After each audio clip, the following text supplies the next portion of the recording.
The New Orleans Saints just pulled off something nobody saw coming. A team that limped to 6 wins, counted out by everyone, has quietly turned into the kind of group that keeps contenders up at night. Same black and gold, same loud dome, same passionate fans. But something underneath has completely shifted, and most of the league still hasn't caught on.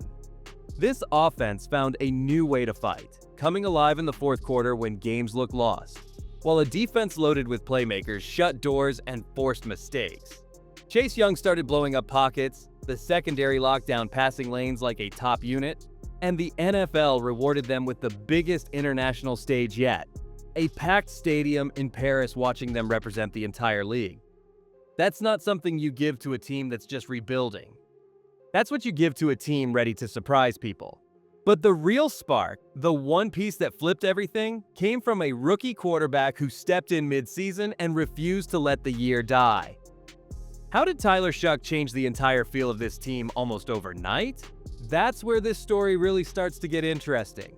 But before we get into that, hit that like and subscribe button for more Saints and all the NFL content.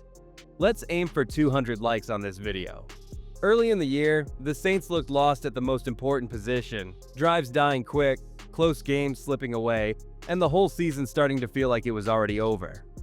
Spencer Rattler showed some arm talent in spots, moments that hinted at potential, but the rhythm never quite clicked. The control stayed missing.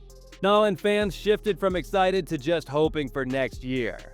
Coaches saw another path though, a quiet move that didn't come with big headlines or drama. They turned to Tyler Shough, a rookie with miles of college experience, someone who stayed calm no matter the chaos around him. It wasn't pitched as some instant fix, just a chance to steady things, run the plays clean, and keep the offense moving even when pieces were missing all over the field. The moment he took over, something clicked in that locker room. Veterans started nodding on the sideline. The huddle felt different, more settled. Third downs stopped feeling hopeless. Late drives gained real purpose, and you could sense the team believing again. But just how much did Tyler Shough actually change the scoreboard when it mattered most? Tyler Shough didn't just keep games close. He finished them, guiding 5 of the team's 6 total wins in just 9 starts. 3 times he grabbed the ball in the fourth quarter with everything on the line and marched down for the lead. Never looking rushed, never forcing bad throws. That kind of poise from a rookie turned close losses into actual victories and put his name right in the Offensive Rookie of the Year talk next to guys like Tetairoa McMillan, Cam Ward, and Jackson Dart. Dig into the numbers and it gets even clearer, this was real command. He posted the league's best fourth-quarter passer rating at 103.3, completed about 67% of his passes when pressure peaked, and flipped the red zone touchdown rate from the high 30s to the low 50s. Defenses threw everything at him, too high looks to take away the deep ball, yet he still carved up that 10 to 19-yard range better than almost anyone, racking up multiple 300-yard games in a season that crushed passing totals league-wide. This wasn't some flash that faded. It was consistent control behind a beat-up line and with receivers rotating every week. Tyler Shough proved he could win late, stay accurate under fire, and attack where defenses hurt most. So if he did all this with so little around him, what does the tape really show about how clutch he became snap after snap? Injuries hit the skill positions hard all year. Stretches without Alvin Kamara, Kendre Miller in and out. No true every down tight end to lean on, and still, the offense found ways to move chains. Rookie back Devin Neal carried loads bigger than anyone expected. Audric Estime brought power when called on. But the real story was how Tyler Shough kept trusting whoever stepped up next. One week, Ronnie Bell makes the big third down grab. Another, it's Dante Pettis getting loose down the sideline. Then Samurai Toure, Kevin Austin, Bub Means, Mason Tipton, or Trey Palmer flashing in key moments. These weren't big names everyone knew. They were hungry players asked to sync up fast with a rookie quarterback, and somehow the timing held, the trust grew quick, and drives stayed alive.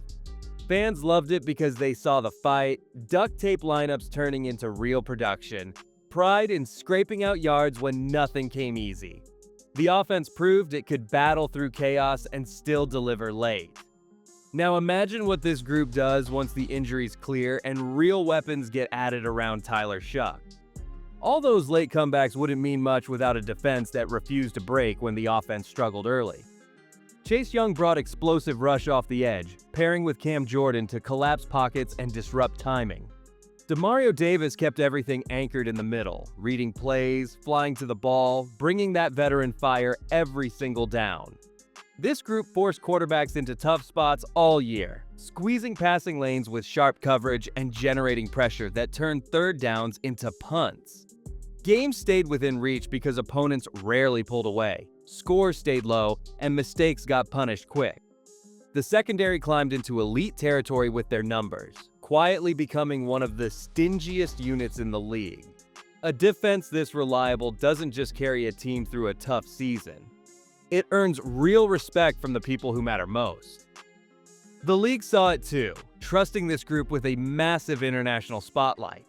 But to build on this foundation, the front office first has to navigate the money side everyone keeps talking about. Everyone sees that minus $26 million cap number and assumes the Saints are trapped, stuck cutting corners forever. Truth is, the team has worked through this before, using restructures, extensions, and smart moves to spread money and create room.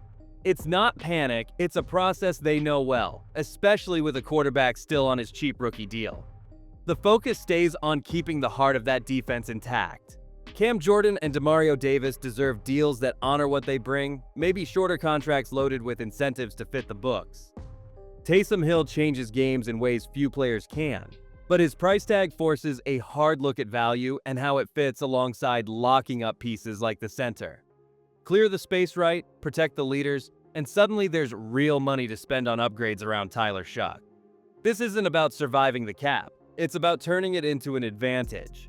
Once the dust settles, every free dollar points straight at making this offense truly dangerous. The offensive line already has strong bookends most teams envy, Kelvin Banks locking down the left side, and a solid young tackle holding the right. The real fix sits inside, adding power and depth to clean up the pocket and give Tyler Shough time he rarely had last year.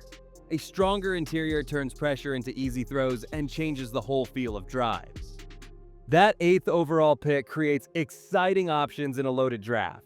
The running back room has Alvin Kamara's vision, Kendre Miller's upside when healthy, Devin Neal's burst, and Audric Esteem's power. So spending big capital there isn't a must, or a talent like Jeremiah Love could still tempt. At receiver, Chris Olaway looks like a cornerstone entering his contract year. Devon Vele brings toughness and timing, making a pure outside weapon like Parnell Tate a perfect fit to scare defenses deep. Add in the chance Rashid Shaheed returns with more experience and extra draft picks from the trade, plus other teams chasing Saints coaches, and the picture gets clearer. This isn't a team starting over, it's one ready to load up. And the league already handed them the perfect stage to show the world what's coming. The NFL didn't pick New Orleans for that first ever regular season game in France by accident. Sending them to Stade de France, packed with over 80,000 fans hungry for football, means the league trusts this team to deliver drama, energy, and big moments on a global scale. A tough matchup, maybe against a physical group like Cleveland, would only raise the stakes and create clips that travel everywhere. This is Tyler Shough's chance to lead on the biggest stage yet. Chris Olaway in his prime making plays. That fierce defense hunting in front of a new audience. One late throw, one strip sack, one signature win, and the whole conversation around the Saints shifts overnight. The world gets its first real look at what this group has become. New Orleans isn't rebuilding anymore, they're reloading with a proven quarterback, elite defense, smart money moves, and high-impact additions on the way. The window is cracking open, and next season could shock the entire NFC. Drop in the comments who you want at number 8, hit that like button if you're buying what the Saints are building, and subscribe for more breakdowns like this.